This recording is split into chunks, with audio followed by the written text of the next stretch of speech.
Hi there, and welcome to Awkward Kid Adventures. The destination's not awkward, it's just me. I have not vlogged in a very long time, so most of this will be in voiceover, but I really wanted to show you guys a place that I just discovered earlier this month.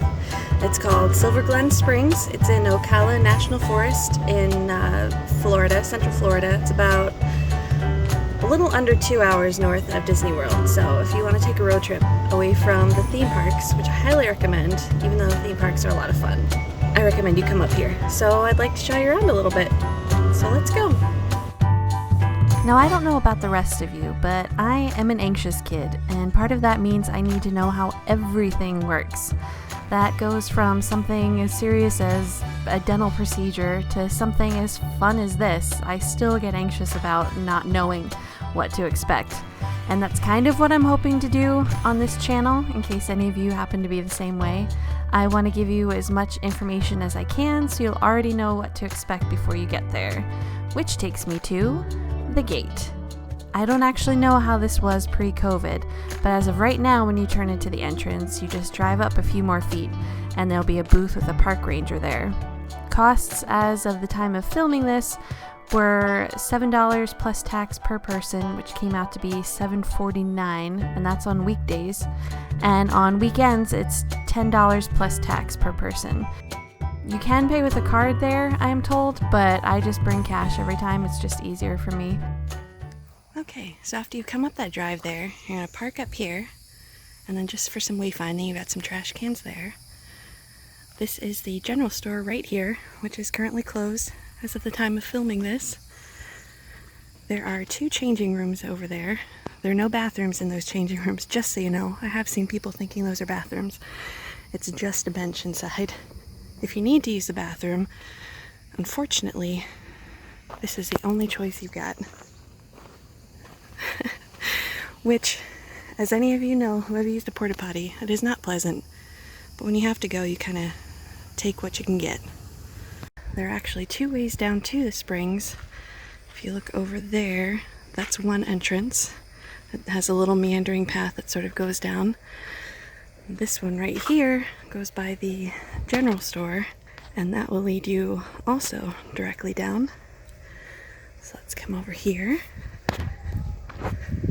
One thing to be aware of here at the general store is that if you have inner tubes, you don't need to bring your own pump, because they do have one right out here.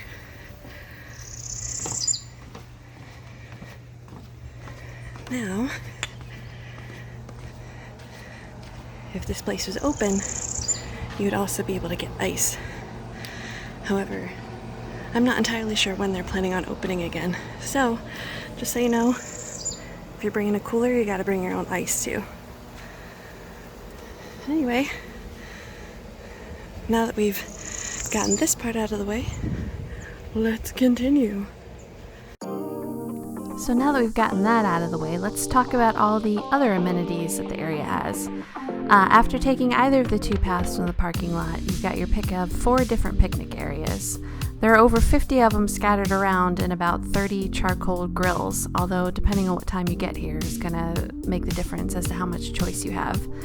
That right there was the first area, which you can see stays pretty sheltered from the sun.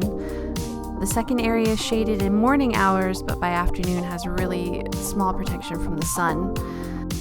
The third area is all the way around on the opposite side of the spring, and because of that, it seems to stay pretty empty from what I've seen, because people are more willing, aside from these guys, people are more willing to just spread out towels and blankets over by the spring entrance instead of having to walk back and forth all the time just for a table. So if you want a quiet place to relax, this spot right back here is going to be your best bet. It is mostly shaded. As you can see, there's lots of trees all over the place. And take it from me, from personal experience, if you're not used to Florida sun, you get sunburned real quick and it hurts a lot. The first time I came down here, I did not reapply sunscreen as much as I should have. And because of that, I had a sunburn that took about 2 weeks to be able to heal, to the point where even like wearing clothes wasn't painful. So pick a shaded spot, bring an umbrella if you need to. I've seen a few people use those, and load up on that sunscreen because you're definitely going to need it out here. Alright, so now you're finally going to get a glimpse of the water. I just want to show you from this side where the last set of picnic tables are. So if you look out across the water there's a little clearing, and you can see someone with an inner tube as well.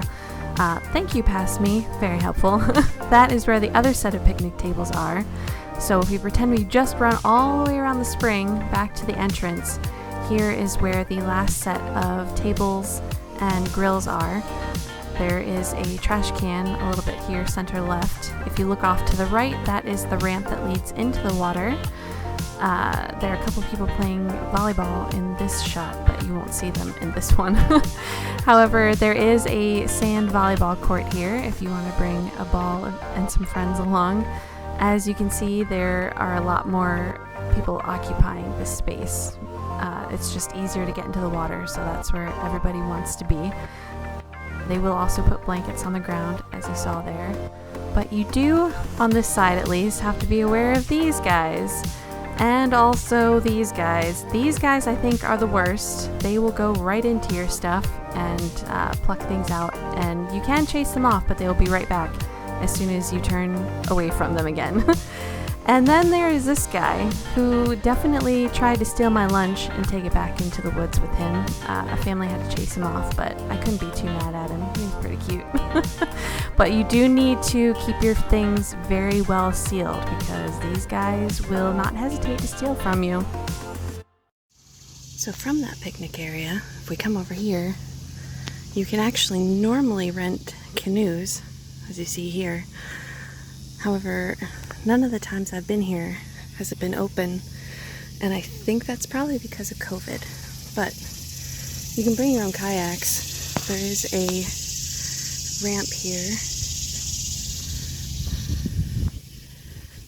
and some signage, because if you come in here during winter, you will get to see manatees, which I hear is pretty awesome. And who doesn't love a good sea cow, right? So over here is your takeoff area for kayaking or canoeing.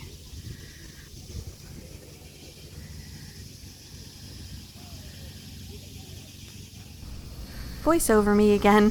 There are a couple of things I forgot to mention while I was there, and one of them is that there are 2 walking trails right here next to the springs. One of them is across the road from what I remember, and that is several miles long. This one that I just kind of started accidentally walking on is a 2-mile round-trip trail, and you can access it either down from the kayak launch, which is how I got onto it here, or you can get up to the path that leads between the parking lot and the spring, the second one, not the one that goes past the porch. And there is a sign that says Lake George Trail, and you can just follow that one out.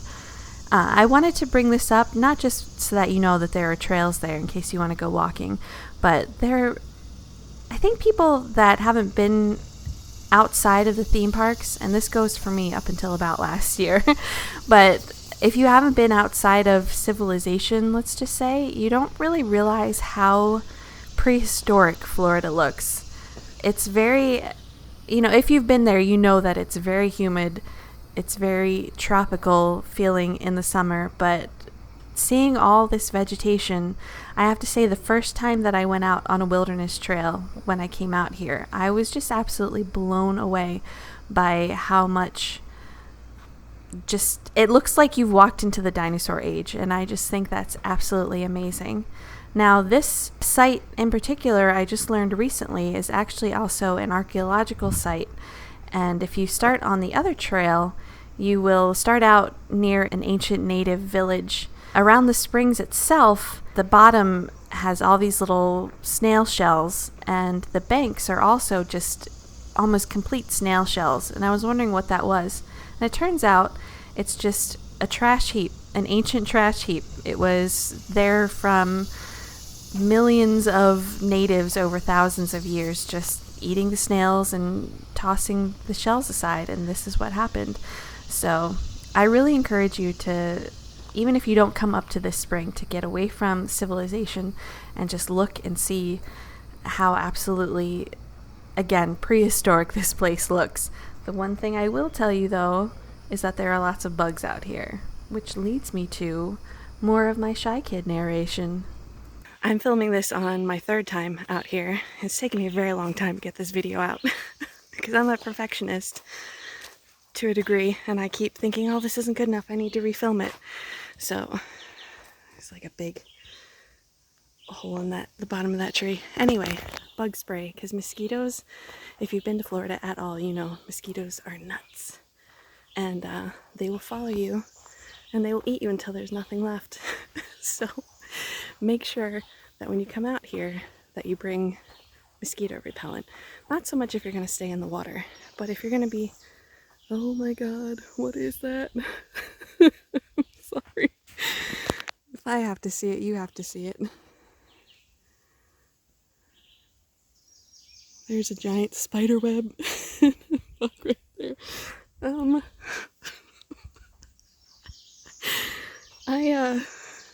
I don't care where I live, bugs creep the hell out of me, especially spiders. So I'm gonna go before that thing decides. I think it was a bug that's trapped in. Spider webs everywhere, like right in front of this pathway. Go away. Oh god. Alright, we'll turn around. That's enough for me. Was I talking about bug repellent? This is ridiculous. I am super afraid of spiders, and down here they grow real big, and I don't want to be part of that, so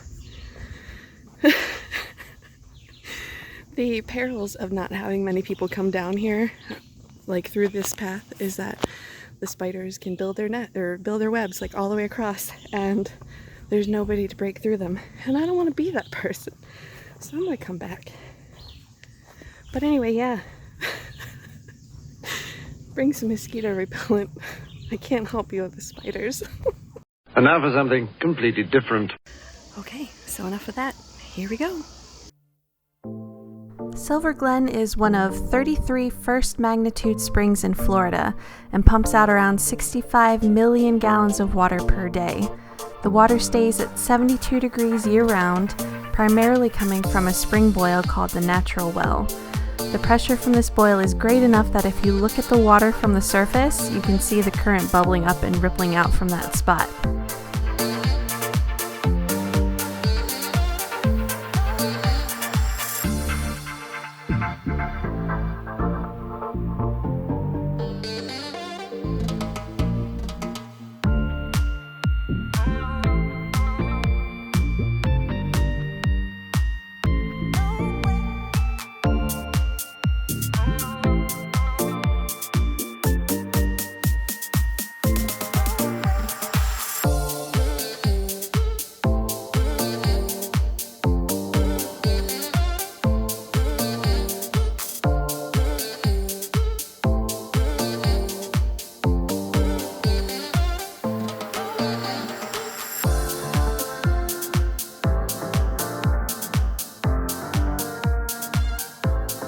Interestingly, due to the spring's unique water origins, you'll find a mix of both freshwater and saltwater fish, which is something that definitely took me by surprise. On one of my trips, I accidentally scared a blue crab out of hiding beneath some seagrass and was definitely not expecting crabs. The biggest draw, however, which you'll see in just a few moments, are the huge schools of fish that hover around the natural well.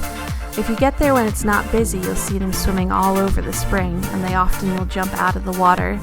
But once people start filling the place up, they tend to congregate over the boil itself.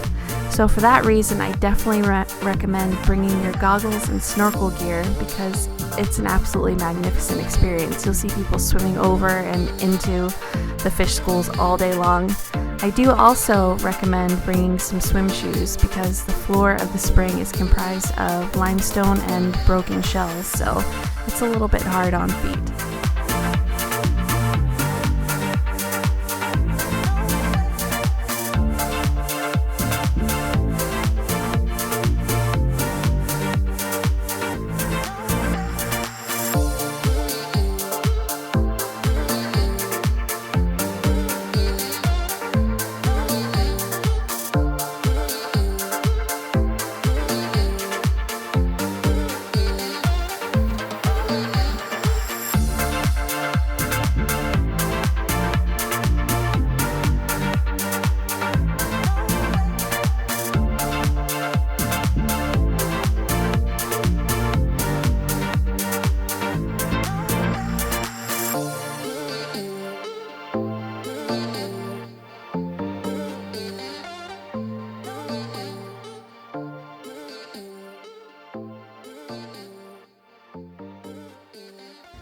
And there we go.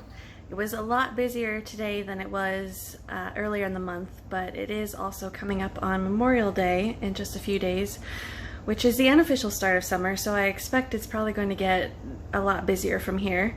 I have been recommended by both one of the staff members and friends of mine who have gone not to go there on weekends or on holidays because it's just nuts. So if you're planning on visiting, make sure that you do it on a weekday.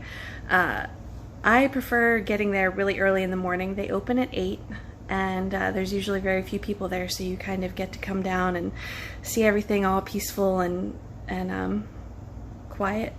And you can sometimes catch the fish jumping too, which is pretty wild. I did actually see a couple crabs today, which was startling to say the least. I was not expecting that.